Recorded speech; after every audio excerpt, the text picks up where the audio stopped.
This happened to me in the summer of 2022 when I was living in a small apartment complex in suburban Phoenix, Arizona. I had just started my first job out of college, working as a graphic designer for a local marketing firm. The pay wasn't great, but it was enough to afford a decent one-bedroom apartment in a quiet neighborhood. The complex was nothing fancy. Just 12 units arranged in a U-shape around a small courtyard with a pool that nobody ever used. Most of my neighbors were young professionals like me, or older folks who kept to themselves. I liked the quiet. After 4 years of noisy dorm life, the peace was exactly what I needed. Everything was normal for the first 3 months. I had my routine down. Work from 9 to 6, hit the gym, grab dinner, and usually be in bed by 10:30. I'm not much of a night owl, and I definitely wasn't the type to stay up late on social media or binge watching shows. The call started on a Tuesday in late July. My phone rang at exactly 11:47 p.m. I remember the time because I was already half asleep, and the sudden noise made me check the clock. The caller ID just said unknown number. I almost didn't answer, but something made me pick up. Maybe I thought it was work or an emergency with my family back in Ohio. "Hello?" I said, my voice groggy. Silence. Not dead silence, though. I could hear someone breathing. Slow, deliberate breaths, like they were trying to stay calm. "Hello?" I said again, louder this time. Still nothing. Just breathing. After about 10 seconds, they hung up. I figured it was a wrong number, maybe someone who realized they dialed incorrectly and felt too embarrassed to say anything.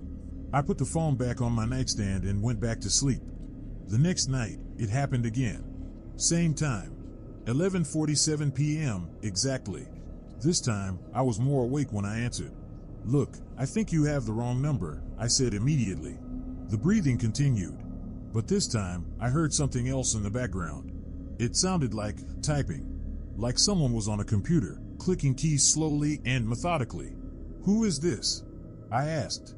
The line went dead. I felt a chill run down my spine, but I tried to rationalize it. Maybe it was some kind of automated telemarketing thing, or a robocall that was malfunctioning. I blocked the number and figured that would be the end of it. I was wrong. The third night, a different number called. Same time, 11:47 p.m. When I answered, the same thing happened. Breathing, typing sounds, and then they hung up when I spoke. This went on for 2 weeks. Every single night, a different phone number would call at exactly 11:47 p.m. The pattern never changed. I'd answer, hear breathing and typing, ask who it was, and they'd hang up. I stopped answering after the first week, but they kept calling. My phone would light up every night at the same time, buzz 3 times, then go to voicemail. They never left a message. I called the police on a Friday morning after a particularly bad night where I'd gotten 5 calls in a row, all from different numbers. The officer I spoke to was polite, but basically told me there was nothing they could do unless the caller made an actual threat or said something inappropriate. Harassment had to be proven, and heavy breathing didn't count as a crime. "Have you tried just turning your phone off at night?" he suggested. I explained that I needed to keep it on in case of family emergencies, and he said he understood, but legally, their hands were tied. That weekend, I decided to stay awake and see what would happen if I answered and didn't say anything. Maybe I could hear something that would help identify who was doing this. Saturday night, 11:47 p.m. The call came right on schedule. I answered but stayed completely silent. The breathing was there, like always. But this time, after about 30 seconds, I heard a voice. It was whispered, barely audible, but I could make out the words. "I can see your light is still on." My blood turned to ice. I was sitting in my living room with just one lamp on, reading. I immediately got up and looked out my front window, scanning the parking lot and the courtyard.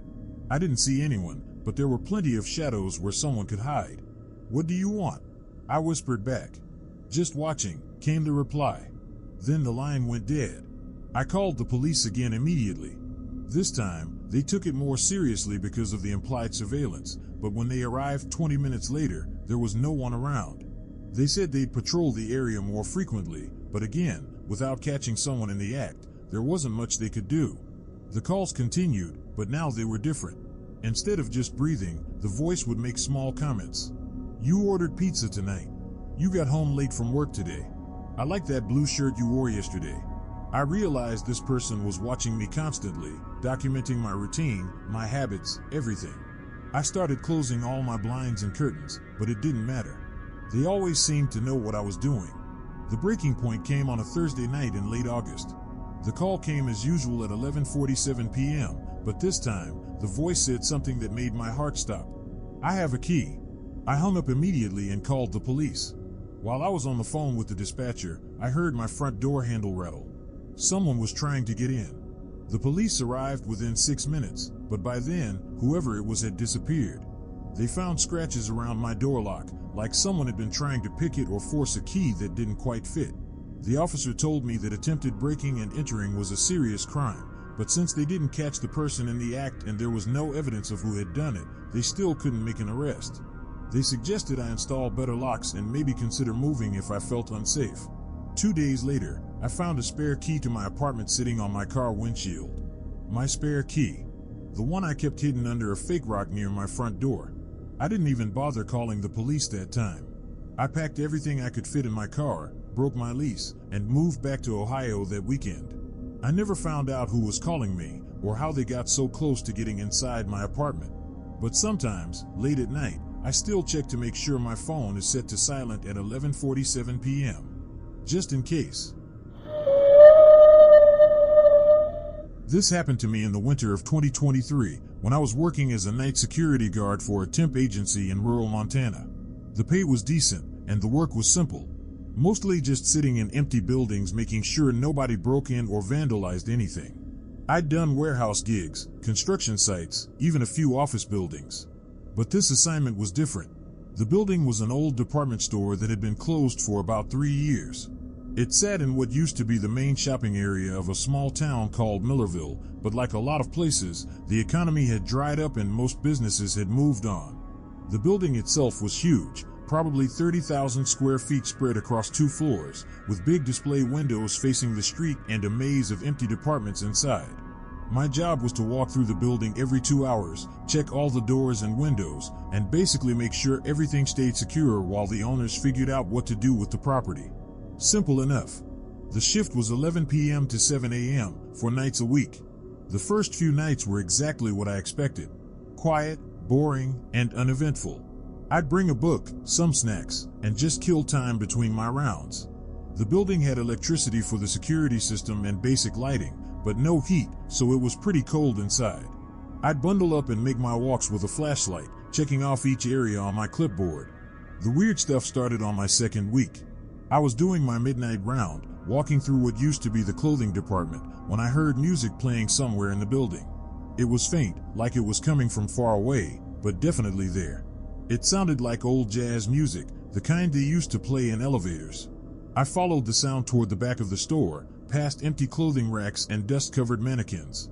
The music seemed to be coming from the second floor, so I headed up the old escalator, which had been shut off for years. As I climbed the middle steps, the music got a little louder, but I still couldn't pinpoint exactly where it was coming from. The second floor had been the electronics and home goods section. Now it was just empty shelves and disconnected display cases. I walked around for about 10 minutes, but the music seemed to move with me, always just out of reach. Then, suddenly, it stopped. I stood there in the dark for a few minutes, listening, but there was nothing. I figured maybe it was coming from outside, maybe a car radio or something from the street. But when I looked out the windows, the street was completely empty. I finished my round and went back to the security desk on the first floor. I made a note in the logbook about the music, just in case, but I didn't think much of it. The next night, it happened again. Same time, around midnight, while I was doing my rounds. This time, the music was coming from a different area, near what used to be the shoe department. I followed it, but again, it seemed to move away from me as I got closer. After about 15 minutes of this weird game of hide and seek, it just stopped. I called the temp agency the next morning and asked if there were any other security guards in the building, or if maybe there was some kind of automated system I didn't know about. The supervisor said no, I was the only person with access, and there was no sound system connected to the power. That's when I started to feel uneasy. The fourth night, things escalated.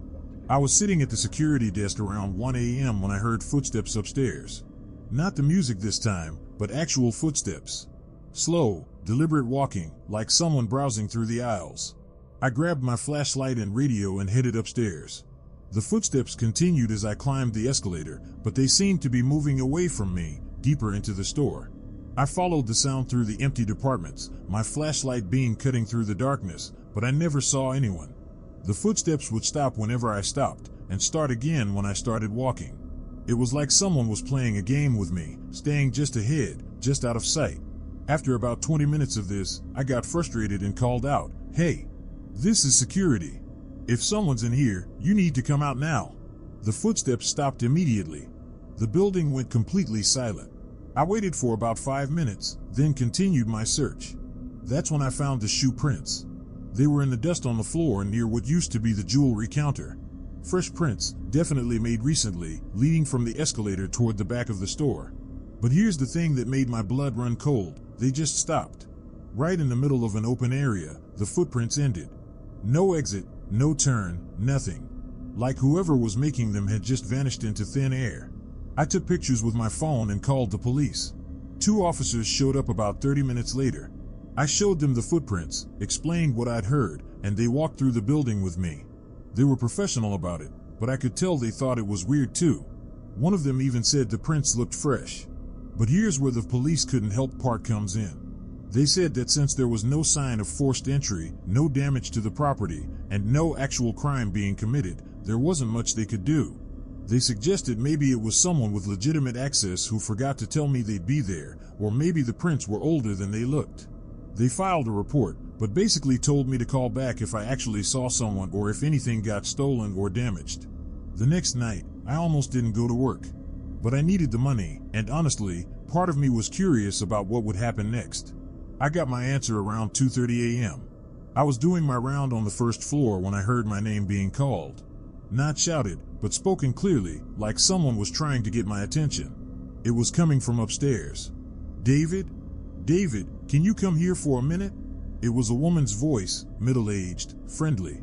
Like a store employee calling for help with something. I stood at the bottom of the escalator, heart pounding, and called back, "Who's there? Identify yourself." "David, I'm in housewares. Can you bring your light?" The voice was so normal, so casual, that for a second I almost started walking upstairs. But then I realized I'd never told anyone my name was David. The temp agency had my name, but I'd never introduced myself to anyone in the building because there was never supposed to be anyone there. I called the police again. This time, they were less patient. The responding officer was the same guy from the night before, and he seemed annoyed. He walked through the building with me again, but we didn't hear any voices or find anything unusual. He basically told me that unless I had video evidence or caught someone in the act, they couldn't keep responding to calls about mysterious sounds. I asked what I was supposed to do if someone was actually in the building, and he said to call them if I saw an actual person, not just heard noises. The final incident happened 3 nights later. I'd been jumpy all week, but I needed the job, so I kept showing up. I was sitting at the security desk around 3 a.m. when I heard the sound of cash registers opening and closing. Multiple registers, all across the first floor, opening and closing in sequence like someone was doing end-of-day counts. But here's the thing, all the registers had been removed when the store closed. There were no cash registers in the building. I sat there listening to the impossible sound of phantom cash registers for about 10 minutes. Then I heard something that made me pack up and leave immediately. "Thank you for shopping with us tonight, David. Please come back soon." It was the same woman's voice from before, but this time it was coming from the store's old PA system. The speakers had been disconnected for years. I walked out, drove straight home, and called the temp agency first thing in the morning to quit. I told them the building wasn't safe and I couldn't work there anymore. They asked for details, and I gave them a basic summary. The supervisor said they'd had 3 other guards quit that job in the past 6 months, all for similar reasons. He said the property owners were aware there were issues with the building, but since nothing was ever actually damaged or stolen, they couldn't justify hiring daytime security or installing cameras. I never found out what was really happening in that building. The temp agency eventually stopped trying to staff that job, and as far as I know, the building is still sitting there empty. But sometimes I drive past it when I'm in that area, and I swear I can see lights moving around inside, even though the power was supposed to be cut off months ago. I don't work night security anymore. Some jobs just aren't worth it, no matter how much they pay. This happened to me in the fall of 2021 when I was renting a small 2-bedroom house in suburban Colorado. I'd just gotten divorced and needed somewhere cheap to start over, and this place was perfect for my budget. It was an older house, probably built in the 70s, with wood paneling and shag carpet that had seen better days. But it was clean, quiet, and came with a big attic for storage. The house sat on a corner lot in a neighborhood where most people kept to themselves. Working families, retirees, nothing fancy. I worked as a data entry clerk for an insurance company, so I spent most of my days at home on my computer. The quiet was exactly what I needed after the chaos of my marriage ending. I'd been living there for about 6 weeks when I first noticed the sounds upstairs. It started as soft creaking noises, like someone walking around very carefully. At first, I assumed it was just the house settling. Old houses make noise, especially when the temperature changes. But the sounds always seemed to happen during the day, usually between 10 a.m. and noon, when I was working at my kitchen table. The creaking followed a pattern. It would start near the front of the house, move slowly toward the back, then stop. Always the same route, always the same slow, deliberate pace. Like someone was walking from one end of the attic to the other, being careful not to make too much noise. After about a week of this, I decided to check it out. The attic access was a pull-down ladder in the hallway ceiling. I'd only been up there once when I moved in, just to store some boxes and old furniture. It was a typical attic, unfinished with exposed beams and pink insulation between the floor joists. I climbed up with a flashlight and looked around. Everything was exactly where I'd left it. My boxes were stacked neatly in one corner, covered with dust sheets. No signs of animals, no droppings, no disturbed insulation. The space was completely undisturbed. But as I was climbing back down, I noticed something weird. There were footprints in the dust. Not mine. Mine had work boots with deep treads. These were smooth, like dress shoes or slippers. They followed the exact path I'd been hearing, from the front of the attic to the back. I stood there staring at those footprints for a long time, trying to make sense of them. Maybe the previous tenant had been up there recently, but the landlord had said the house had been empty for 3 months before I moved in, and these prints looked fresh. I decided to call the landlord. I explained that I thought someone might have access to the attic. Maybe the previous tenant still had a key or something. He seemed confused, but said he'd come by to check it out. When he arrived the next morning, we both went up into the attic together. The footprints were still there, clear as day in the dust. He looked genuinely puzzled and said he changed the locks when I moved in, and nobody else should have access to the house. He checked all the exterior vents and access points, but everything was secure. He suggested maybe it was an animal, but we both knew those weren't animal tracks. He said he'd look into it and left, but I could tell he was as confused as I was. The footsteps continued every day. Same time, same pattern. And now that I knew what to listen for, I could tell they were definitely footsteps. Not random creaking, but the deliberate sound of someone walking slowly and carefully across the attic floor. I started timing them. They always began at exactly 10:15 a.m. and lasted for about 7 minutes. The person, or whatever it was, would walk from the front of the attic to the back, pause for about 30 seconds, then walk back to the front and stop. After 2 weeks of this, I decided to confront whatever was up there. I waited until I heard the footsteps start, then I climbed up into the attic as quietly as I could. The attic was empty, completely empty, but I could still hear the footsteps, clear as anything, moving across the floor just a few feet away from me. I watched the dust on the floor, expecting to see new footprints appearing, but there was nothing. Just the sound of footsteps with no one making them. I called out, "Hello? Is someone there?" The footsteps stopped immediately. The attic went completely silent. I waited for about 5 minutes, then climbed back down. My hands were shaking as I folded up the ladder. That's when I called the police. The responding officer was professional but clearly skeptical. I explained the situation, showed him the unexplained footprints in the attic, and told him about the daily walking sounds. He went up into the attic himself and agreed that the footprints were strange, but said that without evidence of forced entry or actual trespassing, there wasn't much they could do. Maybe it's someone with legitimate access, he suggested. A maintenance worker or former tenant who forgot to return a key? I told him the landlord had changed the locks and checked all the access points, but the officer just shrugged. He said to call back if I actually saw someone or if anything was stolen or damaged. The next day, the footsteps returned right on schedule. But this time, something else happened. I was sitting at my kitchen table working when I heard the familiar creaking start above me. But instead of the usual walking pattern, the footsteps stopped directly over my head. Then I heard 3 deliberate knocks on the floor, like someone was trying to get my attention. I looked up at the ceiling and, without really thinking about it, I knocked back 3 times on the table. The response was immediate. 3 more knocks from above, in exactly the same rhythm I'd used. We went back and forth like this for about a minute, me knocking on the table, and whatever was upstairs knocking back on the floor. It felt like a conversation, or a game. Then I heard something that made my blood run cold. A voice, muffled but clear, coming through the ceiling. "Can you hear me?" I sat there frozen, not sure if I should respond. The voice came again, a little louder. "I know you can hear me. We've been talking." It was a man's voice, middle-aged, calm and friendly, like a neighbor asking to borrow something. Against my better judgment, I called back, "Who are you? How did you get in my attic?" "I live here," came the reply. "I've always lived here." I grabbed my phone and ran outside, calling the police as I went. I told them someone was definitely in my attic, that I'd spoken to them. They said they'd send someone right away. 2 officers arrived within 10 minutes. They searched the entire house, including the attic, with flashlights and everything. They found nothing. No one hiding, no signs of disturbance, no evidence that anyone had been up there recently except for those same mysterious footprints. One of the officers asked if I'd been under any stress lately, if I'd been sleeping well.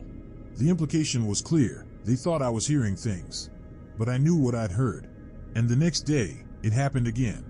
This time, I was ready. I set up my phone to record before the 10:15 footsteps started. When I heard the voice call down to me, I had proof. Except when I played back the recording, there was nothing. Just silence, then the sound of me talking to myself. The mysterious voice hadn't been picked up at all. I called the police again and tried to play them the recording, but they just heard me having a one-sided conversation with my ceiling. They were polite but firm. Unless I could show them an actual person or evidence of a crime, they couldn't help me. The final straw came a week later. I was working at my kitchen table when I heard the footsteps start above me. But this time, instead of the usual pattern, they came down. I heard the attic ladder being pulled down. I heard footsteps on the ladder rungs. I heard someone walking down my hallway. I grabbed a kitchen knife and called out, "I'm armed. You need to leave now." The footsteps stopped. Then I heard that same calm voice, but now it was coming from my hallway, not the ceiling. "Don't be afraid. I just want to talk." I called the police and ran outside to wait for them. When they arrived, they searched the house again. The attic ladder was down, which I definitely hadn't pulled down myself, but there was no one inside. No signs of forced entry, no evidence that anyone had been there. That night, I packed my essential belongings and left. I stayed in a motel for a week while I found a new place to rent. I never went back to get the rest of my stuff.